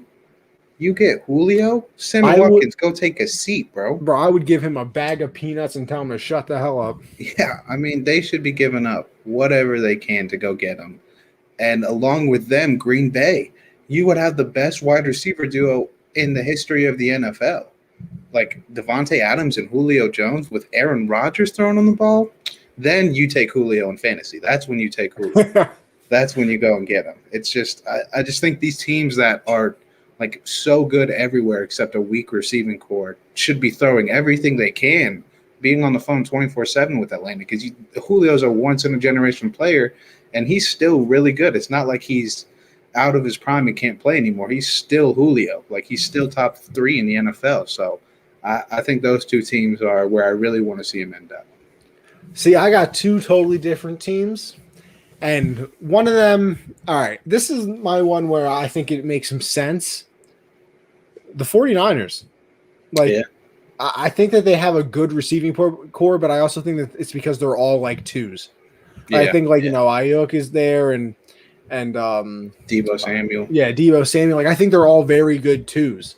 Yeah. But I don't think they have that bona fide stud wide receiver. Obviously, they're, you know, very heavy into the run game and, you know, get back on defense, let Nick Bosa and those guys, you know, go after everybody and wreak havoc. But I don't know, man. You put Julio on the 49ers, and I think it would just be a whole lot of fun for, I guess, Mac Jones to throw the football. I think if Julio lands on the 49ers, Kittle would have the best year at tight end of all. See, that's the thing too. Julio and Kittle, so like, what are you gonna do? You're gonna double Julio and leave Kittle in the middle open? Yeah. Like, this would have been like if the Patriots had a very good receiver during Gronk's prime. Yeah. Yeah. Like, imagine putting, you know, whoever the best receiver was. That's like, I mean, I don't think Julio's as good as Calvin. You know, he could be as good as Calvin Johnson. I mean, they're kind of in the same ballpark. That's like, that would have been like putting Calvin on the Patriots during Gronk's prime. Like, it would have been a problem. Yeah. And then my other one that I really want to see. I want you to take it. You got a guess? Patriots? No, it's not. Not the Patriots. I do like this quarterback, though. Indianapolis? No, Seattle. Oh, yeah, Seattle. Seattle and Russell Wilson. DK and Julio on the same. That's a you don't like, not even talent, just looking at them. Like, we have to guard those guys today. No, you said you don't want to be in a dark alley or Ngannou. I ain't trying to be on a football field with Julio and DK. And you see Tyler Lockett in the slot. It's like, he's little. Zooms right past you. Yeah, zooms right past you, and then you're like, "Yeah, we got Russ sacked because the offensive line is terrible." Next thing you know, he takes off for 75-yard touchdown. But I mean, listen, he wants help. There's been talks about AB and things like that. But hey, why go get AB? Like, listen, I know he's still probably pretty solid. I don't think AB is terrible or anything anymore. But I don't think he was what he was in Pittsburgh. Obviously, go out and trade for Julio. And kind of in the same situation as the Ravens. Give them what they want. If they want, draft picks and stuff, like, I know Russ said that he wants to upgrade that O-line, but let me tell you something. I think he'd be pretty okay if you gave him Julio as well. I think. Could you imagine, though, like, they have to give up, like, 3 picks, and then next year, like, they have Julio, DK, Tyler Lockett, the second the ball is snapped, there's just three guys in Russ's face. It would be tough. It would be Chris a tough Carson's life the for leading Russ. Chris Carson's leading pass catcher because they're all checked out because he can't get it. You know all. what? I wouldn't even be surprised. Could you? I don't even think you could be shocked at that point. I really don't. No. But with that being said, we'll move it on to the NBA because I kind of want to get through this because I really want to get to the MLB with Josh because I can't believe he watched the game. I can't believe it. But we'll go to the NBA. Westbrook is averaging 21, 11, and 10 this season, 26, 10, and 10 over the past 5 years. I mean, he gets hate all the time. He's not the reason the Wizards are losing. Do you have a reason why he gets so much hate? I mean, I think I do. I think it's just because I feel like people will probably look at him as a try-hard type of person. That's what I don't get it. How can Oscar Robertson be a GOAT because of the triple-double, but then when Russ takes it to a whole nother level, he's stat padding. Oh my gosh, I just had a stroke. Pat statting. but the dude, like the first year when he got his MVP and average triple-double, it like shocked the world. And everyone loved it then. And then he kept doing it. They're like, all right, dude. That's the thing, though. Even then, I remember people were complaining about it. They're like, oh, he's doing it late in games and this, that, and the third. Like, and so here's my other thing, too. Like, I would totally understand it in a way if they were like 0-45 in games that he got a triple-double in, but they win. He's one of the most clutch shooters in the league. Like, he is. This year, he's the most clutch shooter in the league, like, statistically. And people are like, that's fake. It's not real. It's like, what do you mean it's not real? It's literally stats. It's what is real about the game. And I don't get why people keep hating on him. How can Steph and Dame get all this MVP love when Russ has been to more finals than Dame has? And he's also competed against Steph multiple times in the playoffs and kept up with him. Like, how can Steph be an MVP candidate because he's averaging 30? I mean, Steph should be. I'm not taking anything away from Steph. He deserves it.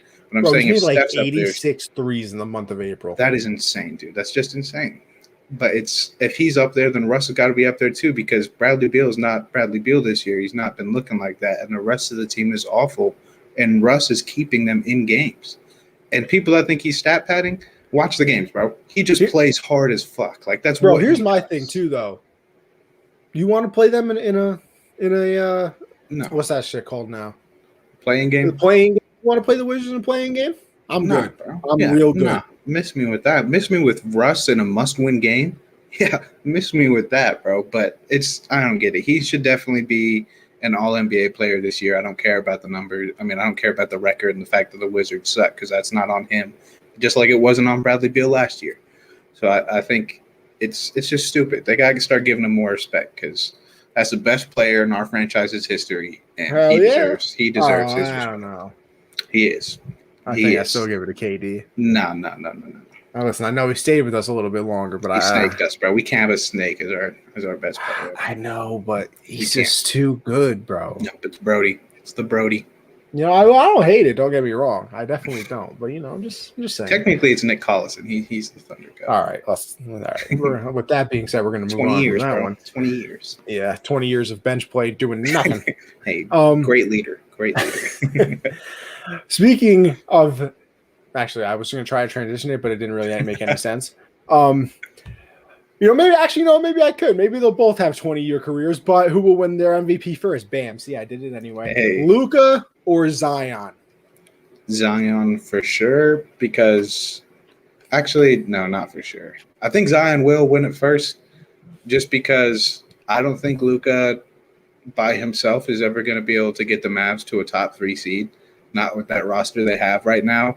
Kristaps is a great individual player, but him and Luka as a duo, it's not working. Kristaps has not learned how to play off the ball with him. You know, Luka should have the ball in his hand every time down the court and be playmaking every possession he's in the game. But there's a lot of times where Luka will just pass it off to like Josh Richardson and go sit in the corner so Kristaps can get a pick and pop. And it's not right. Kristaps needs to learn how to coexist with Luka, and it just hasn't happened. And a lot of that is because of injuries too. But you know, he's super young still, and so is Kristaps, so maybe they can figure it out. But I just think the Pelicans are set up for success, and Zion would have to miss his next 126 shots to be below 50% this season. Like that is insane to me. I mean, the dude is virtually unguardable unless you double team him or just foul him when he catches the ball.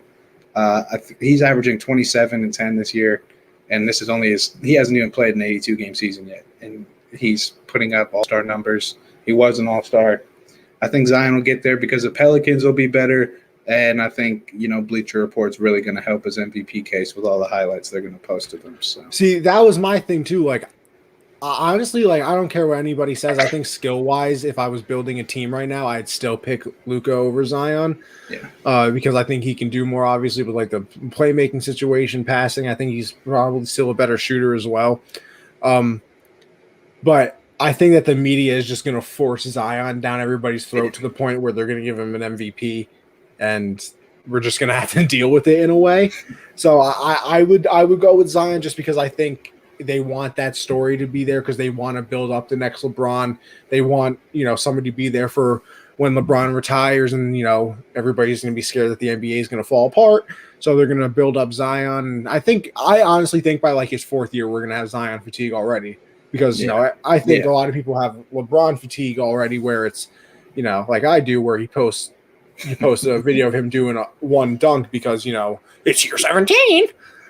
But, you know what I really hate about Bleacher Report, though, is like when new albums come out and they try to like they'll post like a picture of LeBron and Kyrie, and it's like Drake and Young Thug on whatever. Oh, like, yeah, I know. It's like, shut up, bro. Like, what are you doing? Listen, leave it to the hip hop people, all right? Yeah, like, I'm good on that one.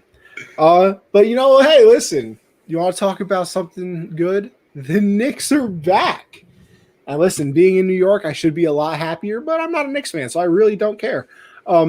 They've won 9 straight. They're the 4th seed in the East. And, you know, I got a few Knicks fans around. Obviously, my co-host on the Hard Count, CJ, is one of them. You think they're going to upset some teams? Absolutely. I think they definitely make it out of the first round. I think they'll stay in the 4th or 5th seed, and then they'll play the 2 seed, whoever that is. It's going to be either Brooklyn or Philly. It's going to come down to like the last couple games. I pray it's Brooklyn. Yeah, and because Brooklyn versus New York, 2nd round, bro, that would be such a show, because the games they played against each other this year have already been amazing. So that series, I think that when they get to the 2nd round, if they're playing Philly or Brooklyn, I think it goes 7 games. Like, this Knicks team is really good. Like, Julius Randle is a superstar right now. Like, I've never seen him play this way.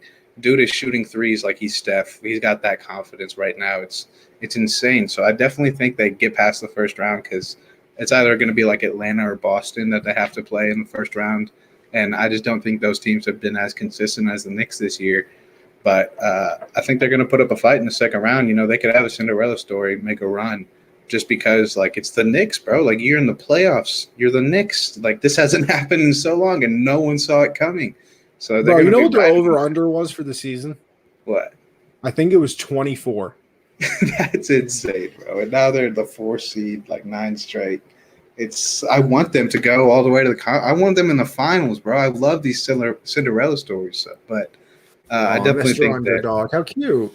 Shut up, man. Shut your mouth. Shut your mouth. Josh, is it because you were always the underdog? No, I'm just saying. Scrap your way to the top? Hell yeah. Let's go, Josh. Okay.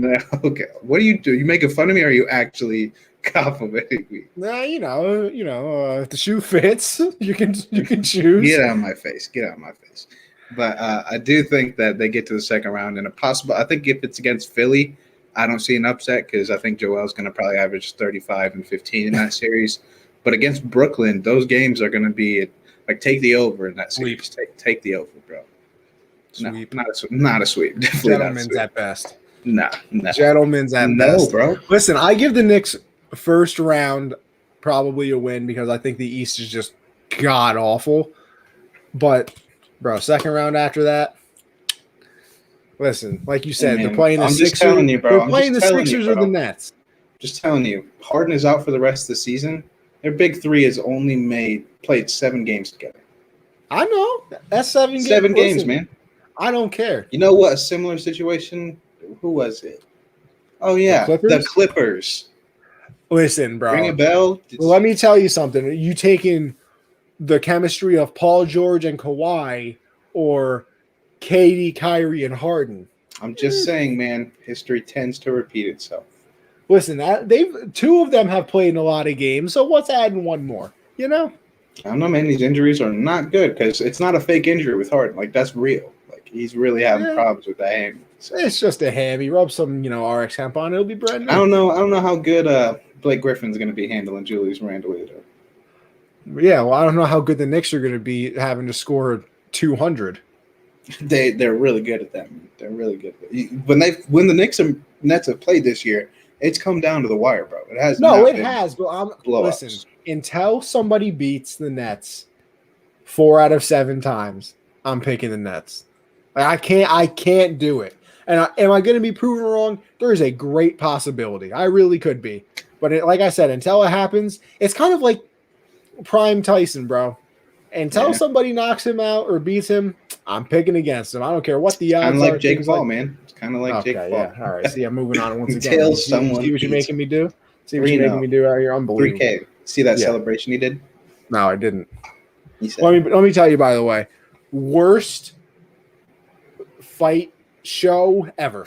Dude, I can't believe I watched all. Bro, they had like 65 concerts. I watched Ric Flair ref a slap contest, bro. Yeah, like what the? No, bro. I refuse. We're all never talking about all for a 30-second. Josh, we're never talking about it on the show and ever again. He threw the fight too. We're not talking about it ever again on the show. I refuse to give Jake Not Paul until he gets breath. knocked out. Not until he gets. Oh yeah, because when that happens, when I don't care if I get. I don't care if I get a copyright strike. I'm playing the clip of him getting knocked out. When DC puts that man in a coffin, bro. That's what we're going to be a fantastic time. Absolutely fantastic. Because DC's actually pissed off. Like Askren was just there for the money. DC's like, bro, don't pay me. Get in this fucking ring with me. Oh God, I can't wait. But with that being said, Josh, we said worst draft class of all time for the NFL. But what is your favorite roster of all time in the NBA? I got my answer. I already got mine. You say yours first. Say yours first. Listen, I know it's kind of easy and, things like that, but pure skill-wise and how fun it was to watch, I go with the KD Warriors. Okay. Like, I got to do it. I mean, you had Steph being butt naked open because everybody on that team could shoot. You had KD open because they were so good. Like, how were you supposed – the only reason they lost is because 2 out of 3 of them were hurt against the Raptors. But, they were so fun to watch. I mean, KD just pulling up from 3 in LeBron's mouth, like, twice to end both of those series. Like, unbelievable. KD has the best, I just hit the clutchest shot in the game celebration. Because it's not a celebration. He just looks at the crowd with the most straight face. Yep. I did that. Typical. Another day in the office. I went a little different direction. Like, I didn't go off of, how good this team was. I went, wow, all these guys were on that team. Oh, really? Okay. So I went 2010, 2011 Celtics. So, obviously, you have Rondo, Ray Allen, Pierce, and KG. I also had Shaq. I also had Kendrick Perkins, Big Baby Glenn Davis, Jeff Green, Delonte West, who's had a remarkable comeback story recently. Shout out Mark Cuban. Yep. Jermaine O'Neal, boxing legend Nate Robinson, and Avery Bradley. All on one team. Oh, fuck. Another one, 13-14 Clippers. You obviously had CP3, Blake Griffin, DeAndre Jordan.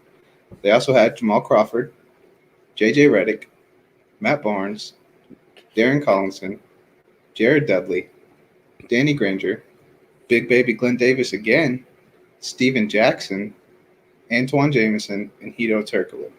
Like just such a random what roster. the hell? And then the Mavs. Imagine looking at this lineup of guards.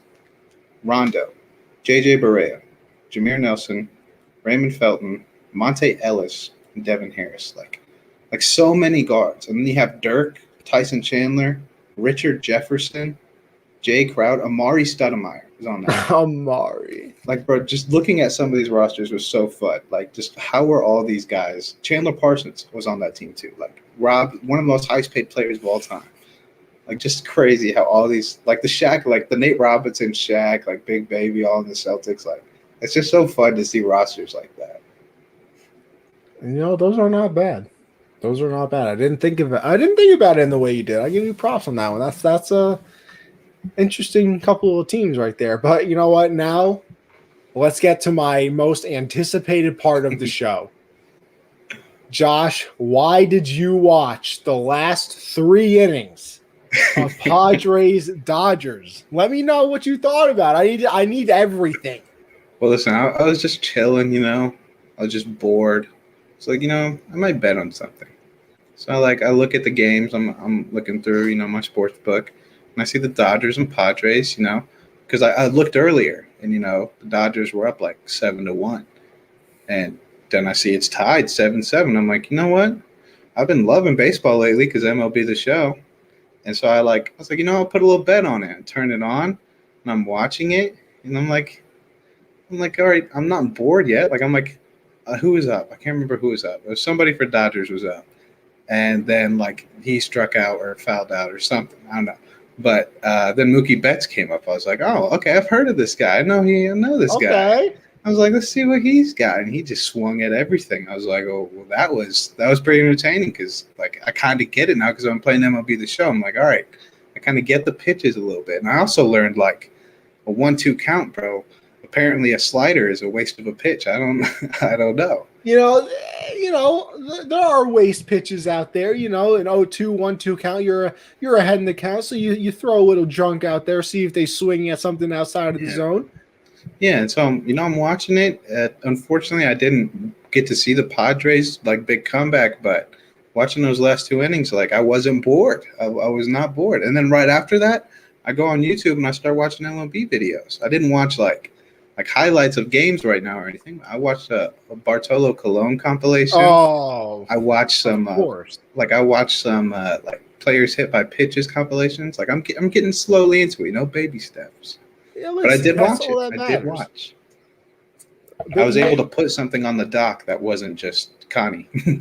What? That was the thing. That was surprising most. Every time I scroll down to MLB, it says whatever Connie wants to talk about. But it warms my heart. I'm touched right now. And Tatis is really good, man. That man's really good. Yeah, we're talking a little bit of baseball now, so I want to get your thoughts on this too. Because, you kind of always said that, it was just kind of boring and things like that. And Tatis obviously brings a lot of swagger to baseball, which is something that they're desperately missing. And so, early on in spring training, Trevor Bauer was pitching to the Padres and he closed one eye during a pitch and everything like that.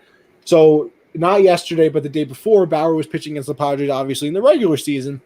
Tatis hits a home run and rounding the bases, covers his eye up, kind of getting back at Bauer for that. And then later on in the game, hits another home run off of Trevor Bauer. And Trevor Bauer does another thing, where, maybe if he strikes somebody out at the end of the inning, he does the little McGregor walk type of thing off the field, the little strut. Tatis did that crossing the plate. So, and, usually that's immediate, next game somebody's getting hit. Right. Because, baseball, unwritten rules, you don't show people up, this, blah, blah, blah. Bauer came out and was like, yeah, he should. It's very hard to hit in the major leagues. We can't get mad at somebody for celebrating something. Pitchers do stuff when we strike people out, so we can't get mad when batters are doing something. And for me, Bauer annoys me. He's kind of annoying, but that is something. And we got a lot of traction with it also. over at Baseball and Rob. Make sure you guys go follow us over there. You know, with his statement, like that's what baseball needs. Like that is what the old heads have to go away. Like it's like I'm sorry, but like that's what has to happen in baseball now. Like we need the Tatises out there. We need Juan. Listen, that's the other thing. Go on YouTube after this and look up Juan Soto after he takes a pitch. He does like a little shuffle. I've seen like I saw a lot of Vice today because it's getting hit by pitches. Like when I was watching that compilation, and like they were talking about because it was like I can't remember what it was. I think it was like the Phillies for somebody, and they were like, "Well, that's because this guy hit him in the first inning, and then he like hit the other guy." And I guess they'll definitely protect each other. I'll give baseball players credit for that. There was this catcher, and like like the dude got hit by a pitch, and like the catcher didn't even hesitate, bro. Like he got up and like threw the man to the ground and then saw the bench coming and like was taking off his gear, ready to go. I was like they're ready for that. Like they know when it's going to happen. They know because they do it on purpose. Yeah. Like the universal sign just and why did I saw a picture too, like act like he fell when he threw the pitch, like it was an accident. I'm like, dude, there's no way you're in the MLB and you accidentally like beamed a guy in the head. Like there's no accident there. I mean, usually you stay away from the head. Like that's the unwritten rule in baseball, obviously, because that's super dangerous. Mm-hmm. But like, there are times when, they will slip, hit somebody in the head, and it's not on purpose. But, the other team is like, bro, you just hit our player in the head. Like, I'm not about to just let you walk away from this. Right. So, they come back and hit them. And then it's like, well, we didn't mean to. It's like, yeah, well, too damn bad. And then, after that, they start going at it and things like that. So, but, like, I don't know. It's just. And why do all the umpires look like Superman, bro? They all look like the home plate umpires? Yeah, they all when they go, when they're giving warnings. I was confused for a minute. You think that's what I really thought first. I'm like, dude, why are all these guys jacked? They all they got padding on just like the catcher, except it's underneath their shirt. Bro, giving warnings. Umpires be taking foul balls too. Like you can watch compilations of umpires getting, a little shook up. But what do you think of, the whole Bauer kind of coming out and saying like, listen, this is what baseball needs. Like, don't get mad at somebody for celebrating. Like I assume you like that. Yeah, I like it because then it brings a different aspect to the game. There's other things other than just it's a game. It's like, oh, these guys kind of have a history. They got a little bit of beef, and it's also fun because like when you're a fan, let's say I'm a Padres fan and Tatis hits that homer, it's hype. You love to see him then just cover the eyes, strut to the plate. Then it makes it even more interesting. Then you're anticipating them going back at it again, and that definitely would attract more viewers too. I mean, this is the new age. This is entertainment. You want to see all this beef, all these fights. If you want to draw more attention and get baseball back on top, that's how you do it. You let these things happen. See, and that's my thing. I've always said too, and I know it doesn't really make sense. And I'll say this now: if you ever really want to get into baseball, I kind of understand not getting into the regular season. It's 162 games. It's obviously way more than anybody else plays.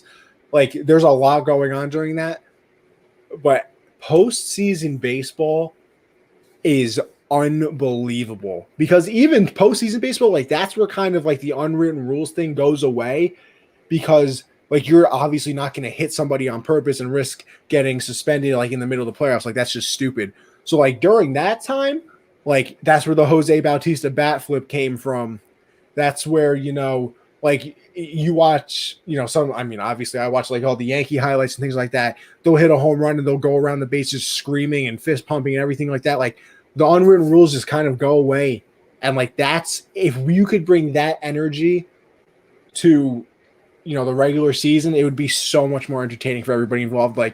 I go back, if I ever need a serotonin boost, I will go back and watch the Greg Bird home run against the Cleveland Indians off Andrew Miller. It was 0-0, I think, in the 8th inning. Absolute pitcher's duel. He hits a home run down the line. The announcer's going crazy. Yankee Stadium almost explodes. I mean, it's such a good time all the time. And I don't know where Josh just went. I guess we were talking so much baseball that he clearly just didn't want to be here anymore. But, oh, here we go. He's back. We were talking too much baseball. No, I got my mouse has those buttons for the front back, I went to post Monique's comment and I accidentally hit the back button on my mouse. This guy. This unbelievable. Jays represent. Listen, Monique, I love you. Thanks for coming on the show, but I can't do that. Yankees all the way. But that'll end the show right there, of course. Oh, we know we gotta do stop the cap. But you know what, Josh? I think this was such a great episode. I don't even got nothing. Yeah. Stop the cap, Jake Paul. DC would murder you, Actually, bro. no, yeah. Listen, Stop the cap, bro. please, Daniel, stop the cap for us. Yeah, please just put an end to this. Don't let him leave that stadium walking. It's the only reason he's making all this money is because we're all tuning in to see him get murdered, and it's not happening. Yeah, we need someone. Once he gets murked, I'm done watching. He said, I did watch an interview though, and he said he wants to keep fighting tougher fighters. So I need to see it. Please do. DC all the way. You're damn right. Oh, yeah. But yeah, with that being said, that on the show. So we'll thank the sponsors one more time before we get on out of here. So if you want to bet on something, mybookie.ag, US 100 will double your first deposit, of course, up to $1,000. You know, like we were talking about, we got the MLB going on right now. NBA playoffs will be starting pretty soon. We still got hockey going on as well. And listen, if you want to bet on something, MyBookie probably has it anyway.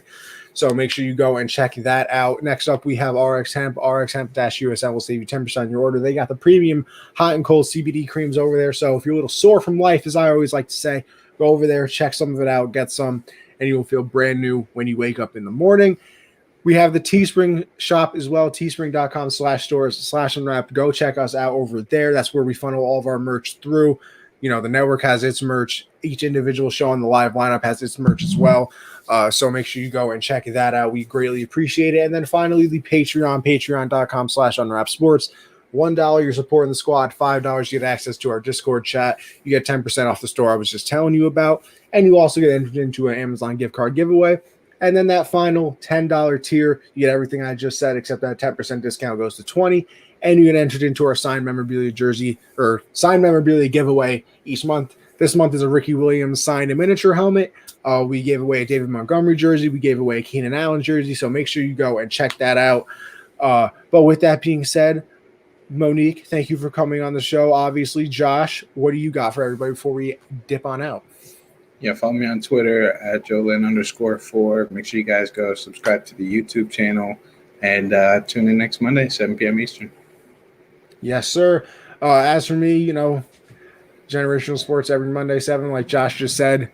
Tuesdays is the hard count with me and CJ. We do that at 9, talking everything football. We will not be on tomorrow because we are doing our live draft day coverage. So we're just going to move the show from Tuesday over to Thursday, you know, cover the first round, make sure everybody pulls up, has a good time. You know, if you want to represent your team, come out into the comments, join the show, whatever you want to do. We will be there watching the draft. And then Thursdays, I also do a backstop banter. Obviously, with the draft being Thursday, we were going to move that as well. So we'll be off for this week. But backstop banter, me and Michael Austin is covering everything in the baseball world. Obviously, the season's underway. Got a bunch of storylines going on. So make sure you always check us out. We are the home for all of your baseball needs. But with that being said, it was a wonderful episode. Like I said before, Monique, thank you for coming on, always being our guiding light in the MMA world. Josh, another wonderful one, and we will see all of you next week.